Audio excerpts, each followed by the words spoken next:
Major arch ബിഷപ്പിന്റെ വികാരിയെ ഉപരോധിച്ചത് സഭയ്ക്ക് അപമാനകരമായ പ്രവൃത്തിയെന്ന് എറണാകുളം അങ്കമാലി അതിരൂപത. എറണാകുളം അങ്കമാലി അതിരൂപത പി.ആർ.ഒ. ഫാദർ ജോഷി പുതുവ പുറത്തിറക്കിയ പ്രസ്താവനയിലാണ് പരാമർശം. മുൻകൂർ അനുവാദമില്ലാതെ മാർച്ച് 5-ാം തീയതി എറണാകുളം അങ്കമാലി അതിരൂപത ആസ്ഥാനത്തേക്ക് വന്ന 50ഓളം പേർ മേജർ ആർച്ച് ബിഷപ്പിന്റെ വികാരിയുമായി സംഭാഷണത്തിലേർപ്പെടുകയും അധിക്ഷേപിക്കുകയും ഉപരോധിക്കുകയും ചെയ്തു.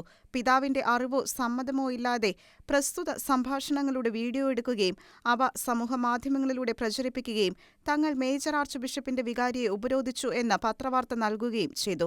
സഭയ്ക്ക് അപമാനമുണ്ടാക്കിയ പ്രസ്തുത സംഭവത്തിന് നേതൃത്വം നൽകിയവർക്കെതിരെ സഭാ നിയമപ്രകാരമുള്ള നടപടികൾ സ്വീകരിക്കുന്നതായിരിക്കും. മേജർ ആർച്ച് ബിഷപ്പിന്റെയോ സർക്കുലറുകൾ കത്തിക്കുകയോ അതിരൂപതാധ്യക്ഷന്റെ കൽപ്പനകളെയും പ്രസ്താവനകളെയും പൊതുവേദിയിലോ സാമൂഹിക മാധ്യമങ്ങളിലൂടെയോ വിമർശിക്കുകയോ അവരുടെ നിർദ്ദേശങ്ങൾക്ക് വിരുദ്ധമായി സഭാ പ്രബോധനങ്ങളെ അവഹേളിക്കുകയോ ചെയ്യുന്നവർക്കെതിരെ കാനൂനിക ശിക്ഷാ നടപടികൾ സ്വീകരിക്കുന്നതാണെന്നും മേജർ ആർച്ച് ബിഷപ്പിന്റെ വികാരിയുടെ നിർദ്ദേശപ്രകാരം അറിയിക്കുന്നു.